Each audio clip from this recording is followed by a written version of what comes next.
about 98% of people are wrong when it comes to assessing how the world is actually doing. Hi, today we're going to talk about the future again. But this time we're actually going to talk about why most people get the future wrong, why their expectations are wrong. And that is because they actually view the world as it is right now in a false light.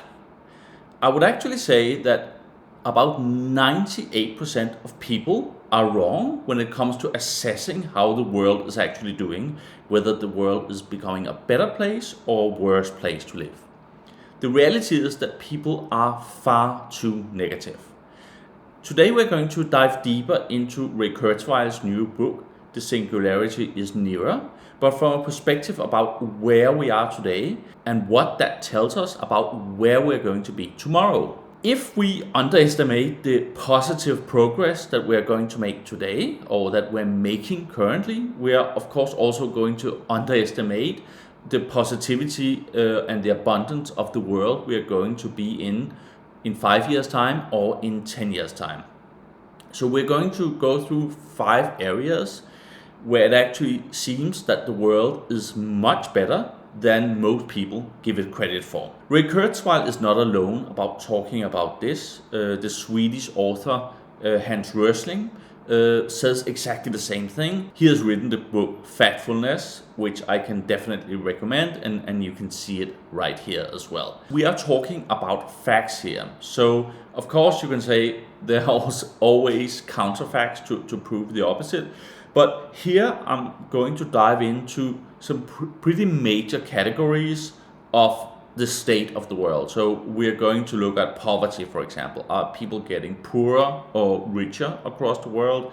We're going to look at education. We are going to look at health. We are going to look at safety and see how the world is actually developing. So the popular opinion often seems to be that the world is going from bad to worse. Very often you hear people saying, oh, it's terrible now in the US, we have never been so close to a civil war, for example, or things are just unaffordable, it was much better living in the 60s or 70s. But it's actually very hard finding any facts substantiating these claims. And we're going to look at that in much more detail. But why is this happening? Why are we getting the facts wrong about the current state of the world? The answer is actually pretty straightforward. It's because of the news.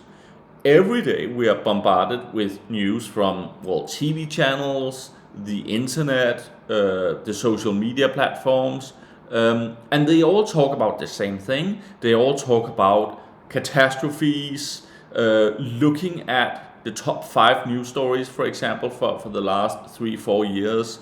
You would have the Capitol riots after the US election. You would have the death of George Floyd, talking about like the increase in violence and police brutality. Obviously the COVID-19 pandemic, which gives you an idea that there are more and more diseases out there that can kill you. The war in Ukraine, for example, is giving you the idea that the world is becoming a more and more dangerous place with more wars breaking out. We're seeing the rise of inflation. The world is becoming less affordable, giving people the idea that they could actually afford more stuff in the 60s and 70s that they can today. And when looking at climate disasters and pollution, you also get the idea that the planet is becoming less and less clean, and the air is getting more polluted and more unhealthy to breathe, and the water is less clean. The challenge is what would be an alternative to the current news? Would it be the good news channel? Would anybody even watch such a channel? Would anybody watch a channel saying, well, there are these small issues around the world, but all in all, things are getting better? I mean, here's an example of what that would look like. Good evening. I'm Rachel Turner, and welcome to the Good News Channel. In our top story tonight, We're thrilled to report that for the fifth consecutive year, crime rates in the U.S. have remained low, a promising trend for communities across the nation. In other positive news, our environment is seeing improvements as well. Both air and water quality are the cleanest they've been in the last 5 years. And finally, we end on a global note of hope. More and more people around the world are rising out of poverty, marking progress in the fight for a better future for all. Stay tuned for more uplifting stories. I'm Rachel Turner, and thanks for watching the Good News Channel. Would you actually tune in to a channel like that?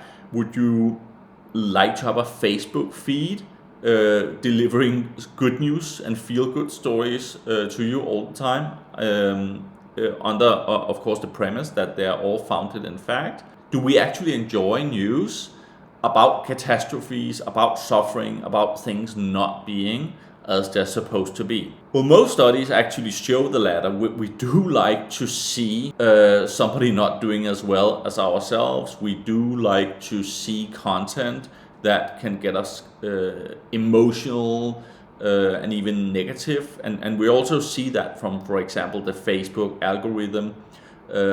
Content that feeds dialogue and hate speech actually flourishes. This is not something that Facebook wants.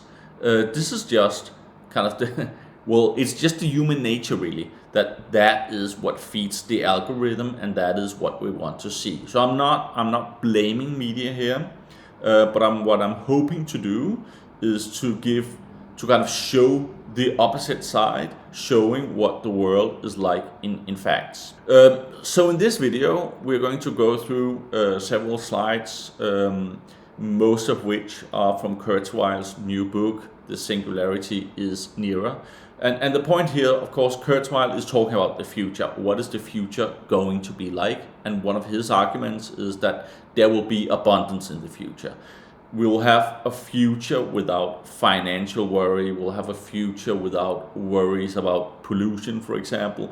We'll have a future with less crime. And I think when a lot of people hear that, they'll say, well, that's exactly the opposite of what is going on. Things are getting less and less affordable. Crime is on the rise. You are painting this utopia of a world. It's not going to happen. So the reason this is important in that perspective is that our perception is actually wrong. We are already going in the direction of abundance.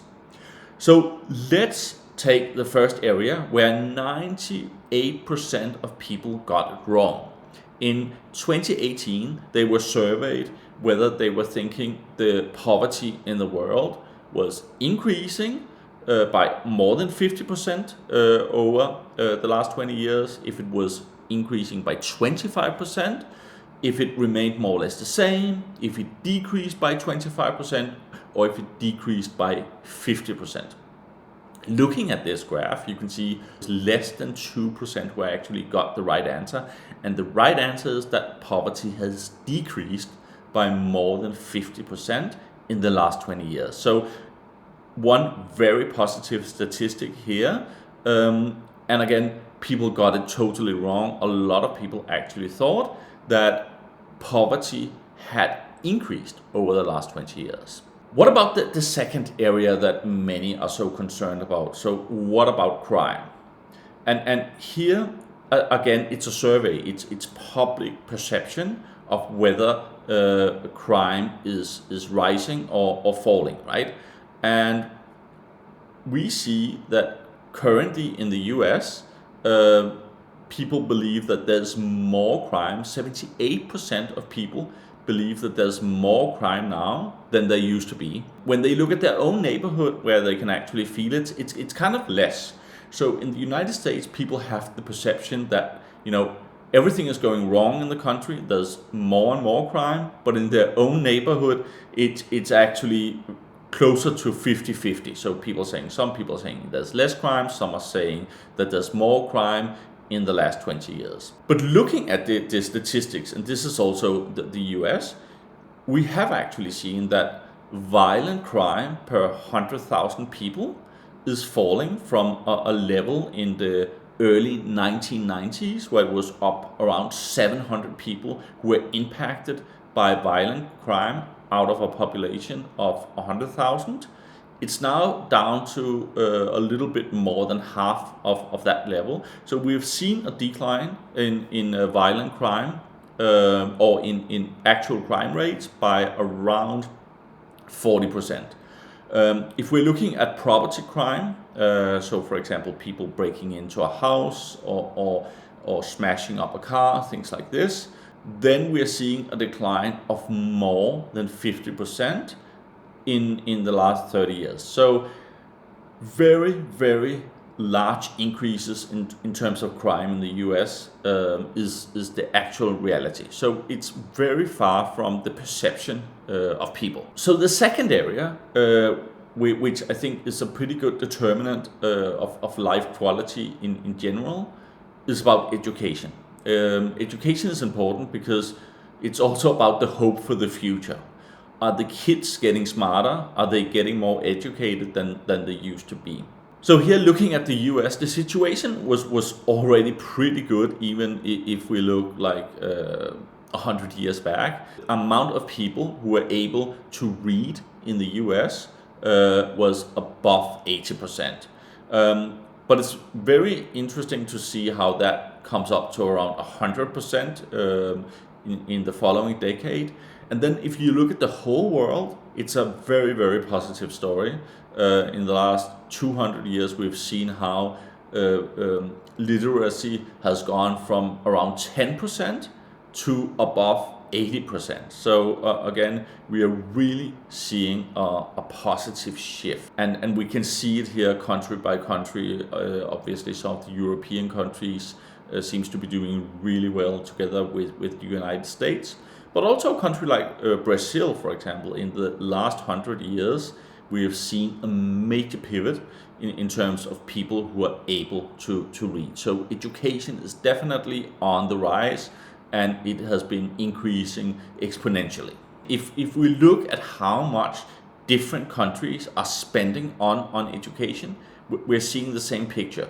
We're seeing how the total expenditures of all levels of schools in the US are increasing quite substantially. So both colleges, universities, elementary and secondary schools, more and more money is spent every year. And this is in 2023 dollars. So this means that it's in fixed dollars. So there's no inflation in these numbers. So what you're seeing here are the actual increases to make a better education for the young people.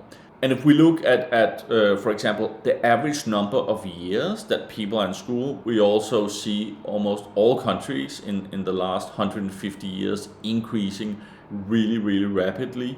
In the last 50 years, we're especially seeing India and China coming along very fast with having more education per student. So if we talk more about like the things we can afford that are necessary for a good and efficient access to information, then obviously computers and later cell phones are very important devices to actually be able to follow what's going on in the world.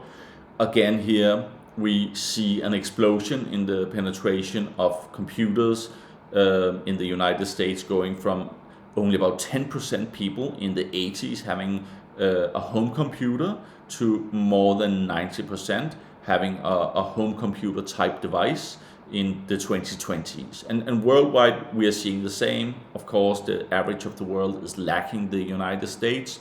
But again, people have access to process information via computers and access to the internet to a much larger degree than they had before, which is also important from an educational point of view, because it means that people will be able to search the information they need to take the right decisions. Let's now discuss health a little bit. So looking at life expectancy, we've again seen a major increase in the last 150 years or so. So at birth, for example, in the United Kingdom, the expected longevity was only a little bit more than 40 years. And the reason was that you could not treat many of the child diseases you today have vaccinations for. And then we see once people reached the age of 10, their expectancy was higher. It was they were expected to live like 57 years. So that has really increased over the years, and we are now seeing a bit of a plateau around the 80-year mark.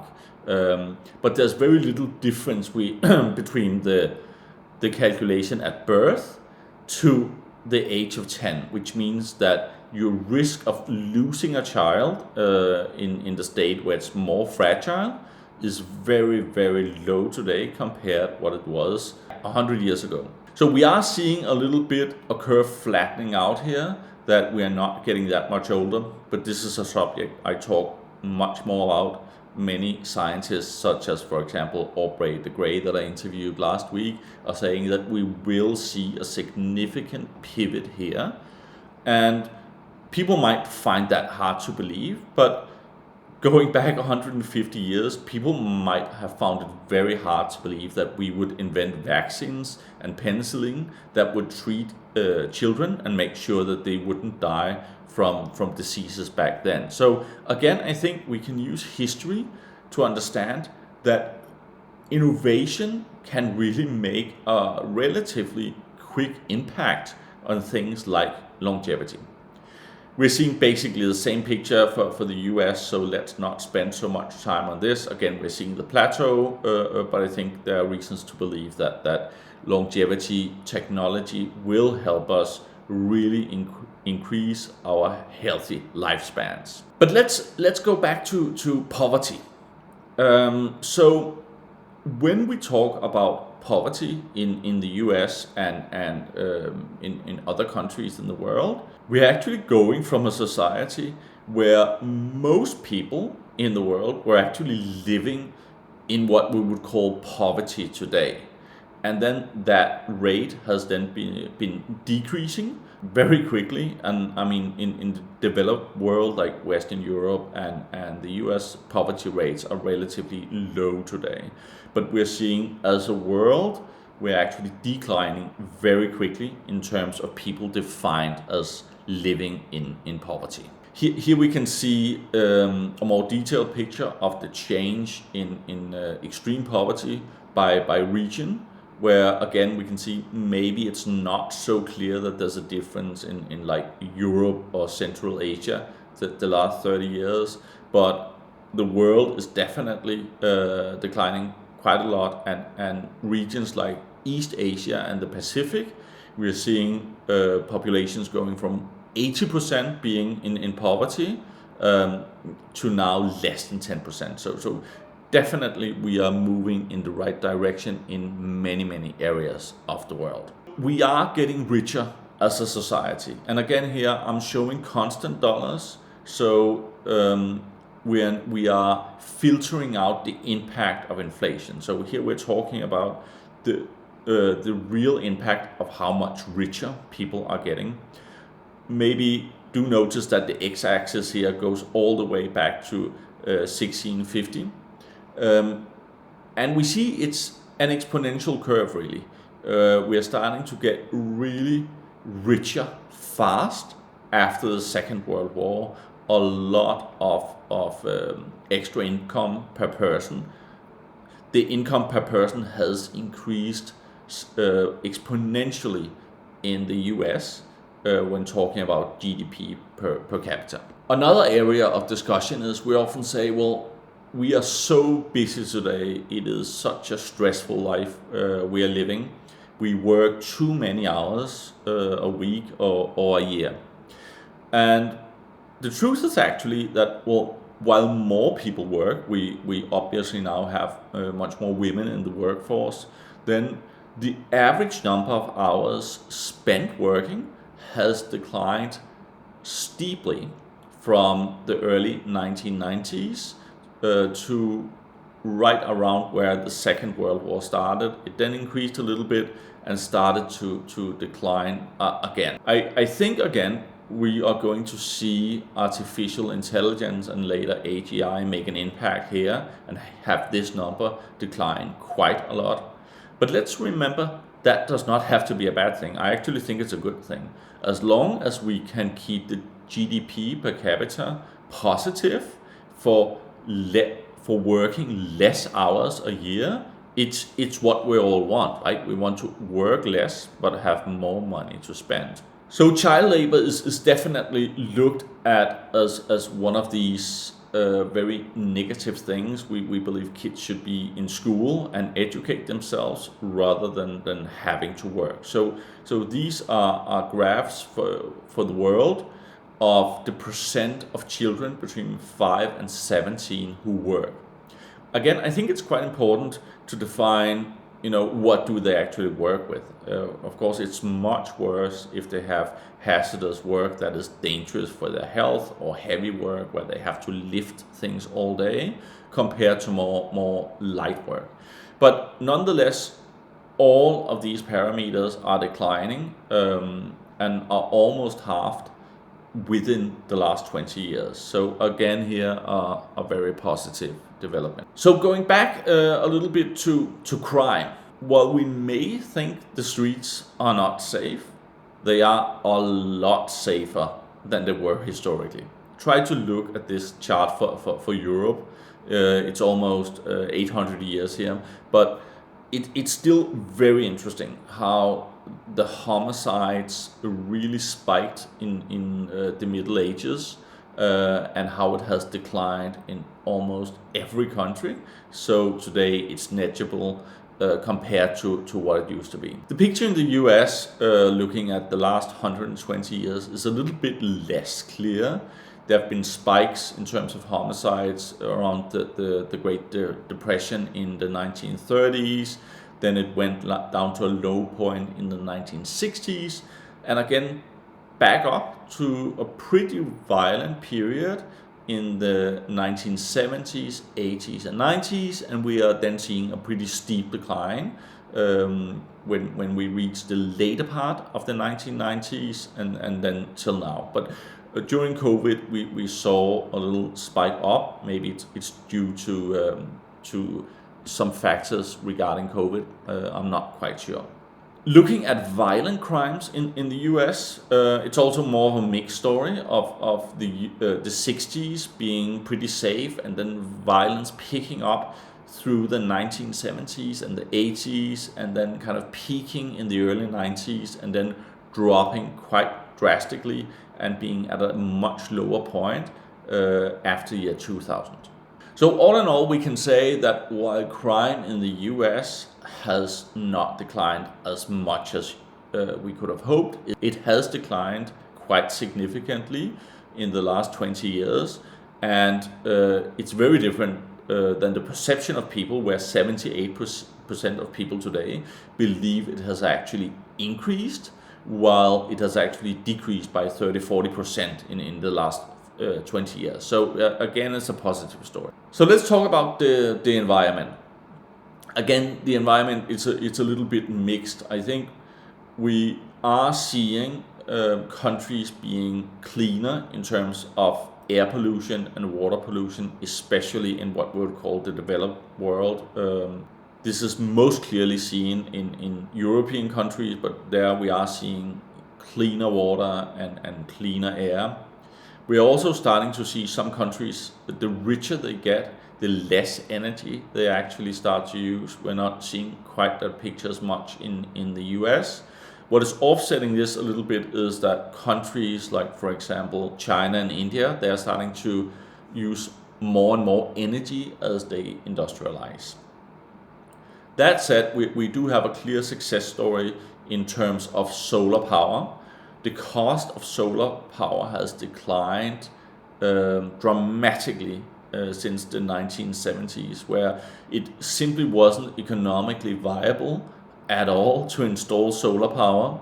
And now that we're seeing the cost per watt going below $1, and actually now going below 50 cents, especially in regions of the world where the sun tends to shine a lot, it's a no-brainer to install the solar cells. So again, a very positive story here, and this will impact the environment in both the longer and shorter term.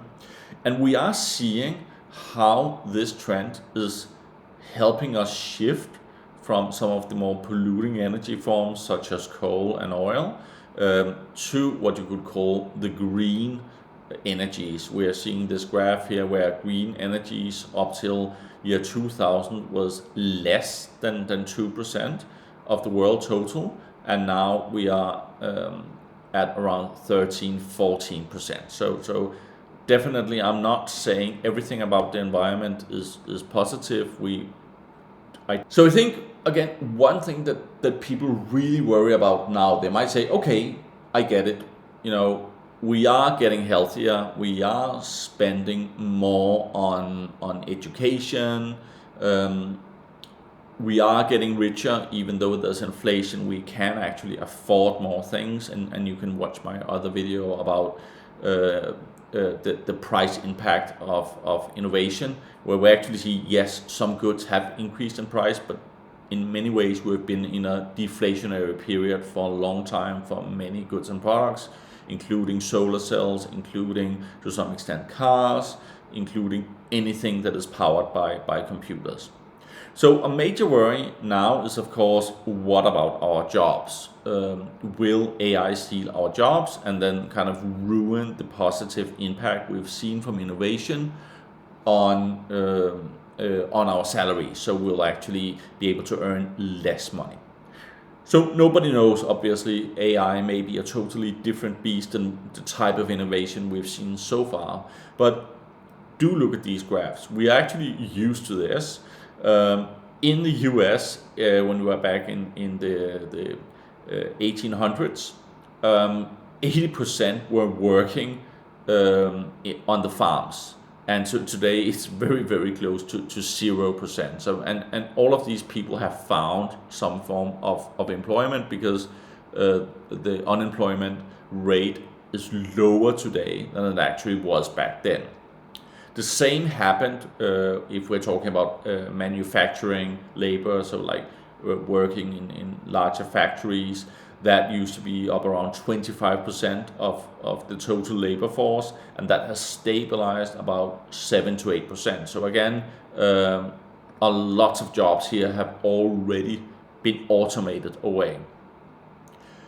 And this should be combined with actually considering that more and more people have entered the labor force. So now in the labor force, we've seen it grown from only like 20 million, 30 million people 100 years ago to up till 160 million people, and also the percent of people being in the labor force has also increased. So not only have we automated a ton of jobs away, but at the same time we've created a lot more jobs in these new sectors.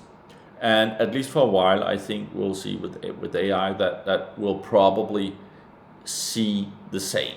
Of course, I do think there's some uncertainty here, but again, the analysis I've made is that more likely than not, AI will bring more wealth than it will take away, and there can be some transition difficulties. But so far, looking at history, innovation has created far more jobs than it has automated away.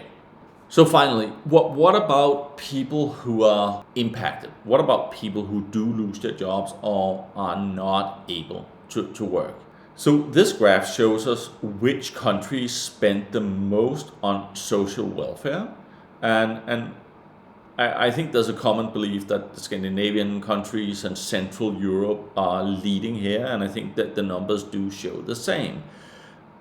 That said, the US might be below average, but because the US economy has actually been growing faster than the European countries, you could argue that quality of welfare that the US has to offer is starting to get on par in terms of money spent compared to the European countries. And I think there's also a case to be made that the richer a country gets, the more is actually spent on welfare. So the more you will have a safety net. So it's actually quite dramatic, right? So look at the federal budget here of how much is actually spent in trillions on the safety net. And again, we're talking constant dollars, so this is not inflation, right? So while more people are part of the labor force, we've seen an exponential increase in the government actually helping people who are not in jobs and cannot support themselves. So again here, the safety net around people is actually getting a lot finer, and it's catching a lot more people than it has before. And I think there's a tendency to say that the richer a country gets, the more will be spent on the safety net. And I think that is another positive story to keep in mind. If AGI brings more prosperity to the world, but at the same time will create unemployment, I think then there will be a lot more wealth to take care of the people who were impacted one way or the other. Anyway, that the world is getting better all the time may not be a very popular opinion, but I think it's an important opinion to share, and I think it's important to follow these numbers so you can put all the horror stories you see in the news in perspective. So I hope this was helpful. I hope this will help to give you a more positive view of what the future in the next 10 or 15 years might look like, and that will actually as a world have the capacity to make life more abundant for people across countries. Thank you for listening. If you like this kind of content, please do like and subscribe. I see that most of you who are starting to watch my channel still do not subscribe. So please do so if you want to support the channel and if you enjoy videos like this and if you want me to make more of them. Thank you.